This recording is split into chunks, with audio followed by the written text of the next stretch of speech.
Good morning everyone, welcome to our YouTube channel success era. दोस्तों, शिक्षक नियोजन से जितने भी अपडेट होती है मैं आपके लिए लेकर आती हूँ। आज फिर से एक अपडेट आई है जो मैं आप सभी के लिए लेकर आई हूँ। सबसे पहले एनआईसी की वेबसाइट पे आप जाकर देखेंगे जितने भी दिव्यांग अभ्यर्थी है हर एक जिले का, हर एक पंचायत का और ब्लॉक का रोस्टर जारी कर दिया गया है उनके रिक्ति के अनुसार। तो जो जहाँ जितनी रिक्ति है उसके अनुसार वो फॉर्म वहाँ पे सबमिट कर सकते हैं। 11 जून से 25 जून तक दिव्यांग अभ्यर्थियों को मौका दिया गया है फॉर्म सबमिट करने का, तो ये बहुत अच्छी बात है। उसके बाद फिर से मेरिट लिस्ट बनाई जाएगी और मेरिट लिस्ट के आधार पर फाइनल मेरिट लिस्ट अपलोड की जाएगी। उसके बाद काउंसलिंग की प्रक्रिया शुरू होगी। उसके बाद जो शेड्यूल जारी होगा उसके बाद काउंसलिंग की प्रक्रिया शुरू होगी। हमें ये चीज़ देखना है कि दिव्यांग अभ्यर्थी के एप्लीकेशन के बाद मेधा सूची में क्या असर पड़ता है, क्योंकि बहुत सारे लोगों के पास बहुत सारा नंबर है जिसके आधार पर उनका मेधा सूची काफ़ी हाई हो जाता है।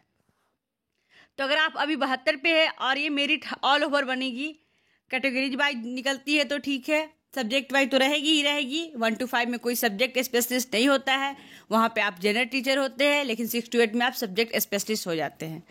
जैसे मैं ऐसे ही एक कॉमन बात बता रही हूँ, जैसे इंग्लिश में 16 सीट है और वहाँ पे ऊपर से लेकर 16 तक जो मेरिट बनी हुई है सभी अभ्यर्थी है। अगर ईडब्ल्यूएस में 10 सीट है, उसका ओबीसी को 12 सीट है, इस तरीके से हर कैटेगरी का सीट अलग अलग है। तो उसके अनुसार आप अपना पोजीशन देख सकते हैं। आप ऊपर से लेकर के कि आपसे ऊपर से अगर वहाँ पे आपका पोजीशन 20 पे है और 16 ही सीट है तो आप ऊपर देख सकते हैं कि दिव्यांग अभ्यर्थी कितने वहाँ पे, ईडब्ल्यूएस वाले कितने हैं। और एक अब जो लिस्ट था रिक्ति का उसे डाउनलोड करने के बाद आप कहीं ना कहीं उसे नोट किए होंगे, तो उसके अनुसार आप वहाँ पे अनुमान लगाकर देख सकते हैं कि आप किस पोजीशन पे आ रहे हैं। इस तरीके से पैनी नज़र रखते हुए हमें अपना पोजीशन देखना पड़ेगा मेरिट लिस्ट में, फाइनल मेरिट लिस्ट में, क्योंकि अब जो लग रहा है कि शिक्षक नियोजन लास्ट स्टेज पे है, इसके बाद नियुक्ति जो होनी है, इसलिए हम सभी को पैनी नज़र रखनी है और अपना सारा डॉक्यूमेंट जो है वो सब कलेक्ट कर लेना है। ठीक है, चलिए देखते हैं क्या आज की अपडेट है। आवेदन के लिए बीआरसी पर बने रैंप अधिकारी आधारित विशेष काउंटर, उनके लिए भी एक बनाया गया है। जैसे हम लोगों ने फॉर्म को सबमिट किया था ब्लॉक टू ब्लॉक जा करके, छठे चरण के शिक्षक नियोजन के तहत दिव्यांग अभ्यर्थियों से आवेदन लेने की प्रक्रिया को लेकर जिला स्तर पर तैयारी शुरू कर दी गई है।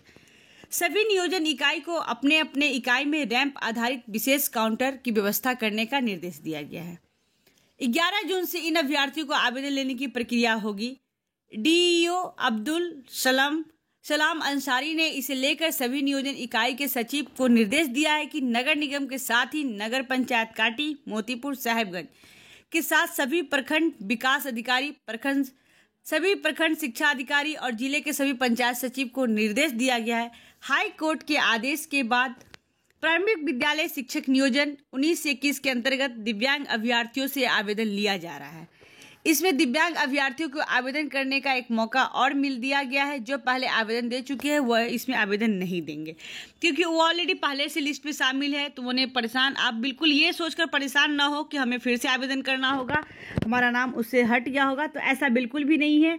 यहाँ पे आरक्षण की बात हो रही थी, जो आरक्षण आपको पहले के आवेदन के द्वारा ही दिया जाएगा। आपका मार्क्स वही है, आपके मार्क्स के अकॉर्डिंग आपको जो आरक्षण मिलना है वो चीज़ मिल जाएगा। इसलिए आप फिर से परेशान ना हो फॉर्म अप्लाई करने के लिए। रोस्टर और रिक्ति के अनुसार ही लिया जाएगा आवेदन। डीईओ ने बताया कि वर्ग 1 से 5 में सामान्य शिक्षक और उर्दू शिक्षक तथा वर्ग 6 से 8 तक के विषयवार और कोटिवार दिव्यांग अभ्यर्थियों का रोस्टर सभी नियोजन इकाई को भेज दिया गया है। जिले के सभी शिक्षक नियोजन इकाई दिव्यांग अभ्यर्थियों से रोस्टर और रिक्ति के अनुरूप ही आवेदन पत्र लेंगे। अभ्यर्थियों से आवेदन पत्र लेने के लिए रैंप आधारित विशेष काउंटर की व्यवस्था की जाएगी, ताकि सभी दिव्यांग अभ्यर्थी अपने इच्छुक शिक्षक नियोजन में अपना आवेदन पत्र बिना कठिनाइयों को सही रूप से समर्पित कर सके। सही है, ये व्यवस्था होनी भी चाहिए और हर स्कूल में ये होनी चाहिए कि उन्हें जाकर पढ़ाने में भी परेशानी ना हो। इस तरह से अगर वहाँ पे बच्चे भी होंगे तो उनको भी कठिनाई ना हो। इसमें किसी तरह की अनियमितता की जवाबदेही संबंधित नियोजन इकाई की होगी। अगर कोई परेशानी होती है दिव्यांग अभ्यर्थियों की तो इसके जिम्मेदार कौन होंगे? तो नियोजन इकाई होगी।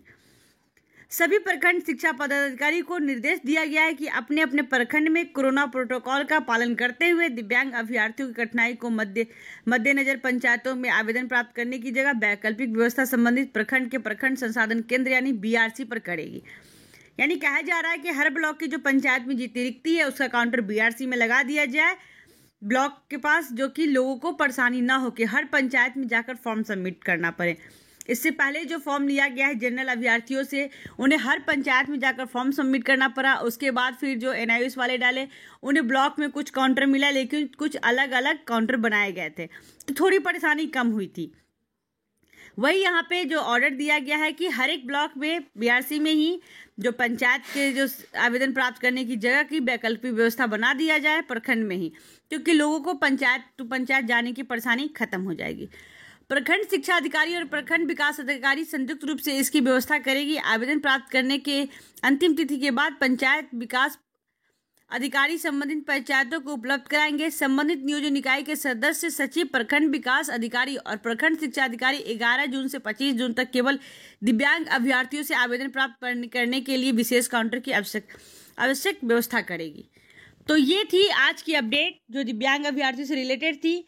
तो ये शिक्षक नियोजन में जो भी अभ्यर्थी है शामिल, उनके लिए बहुत इंपॉर्टेंट है, क्योंकि कोई इन्फॉर्मेशन छूट न जाए। अगर कुछ छूट गया तो ये मुश्किल की घड़ी हो जाएगी हमारे लिए। इसलिए आप पल पल की अपडेट के लिए इस चैनल को लाइक करें, सब्सक्राइब करें और शेयर करना बिल्कुल ना भूलें। एक और चीज़ मैं बता दूं, ये जो नियोजन प्रक्रिया से लोगों का जो मन में आशा था वो टूट चुका था कि अब ये नियोजन प्रक्रिया पूर्ण होगी, तो सभी लोगों ने इसे साइड करके रख दिया था। लेकिन अब वो समय आ गया है कि आप फिर से अपनी सारी स्लिप को निकालें, आपने जो फॉर्म अप्लाई किया था सारी रिसीविंग के साथ, अपने हर एक चीज़ को अपडेट रहे हर एक इन्फॉर्मेशन से। अब लग रहा है कि शायद ये नियोजन प्रक्रिया पूर्ण हो जाए, शायद इसलिए कि हमारे जो बिहार के नेता है उनका कोई ट्रस्ट नहीं होता है। अगर ये सही से करते तो नियोजन प्रक्रिया कब की पूर्ण हो गई रहती।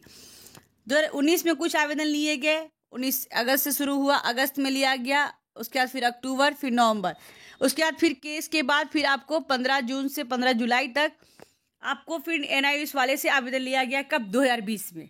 अब फिर वही कंडीशन को अपना करके 2021 में दिव्यांग अभ्यर्थियों से 11 जून से 25 जून तक आवेदन लिया जा रहा है।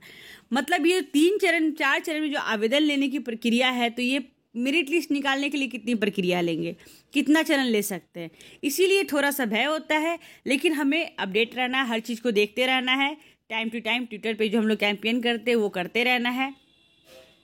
तो इसलिए अब थोड़ा से सारे टीचर एक्टिव हो जाए। अगर आप कहीं जाकर आंदोलन नहीं कर सकते तो आप घर बैठे वर्चुअल, ऑनलाइन, स्मार्टफोन सबके पास है, इसलिए आप थोड़ा सा ट्विटर वगैरह पे एक्टिव होकर के इस चीज़ को कर सकते हैं। तो बहुत बहुत धन्यवाद दोस्तों, आप इस चैनल पे बने रहे, इसे लाइक करें, सब्सक्राइब करें, शेयर करना बिल्कुल ना भूलें और अपना वैल्यूएबल कमेंट हमें जरूर दें। Thank you.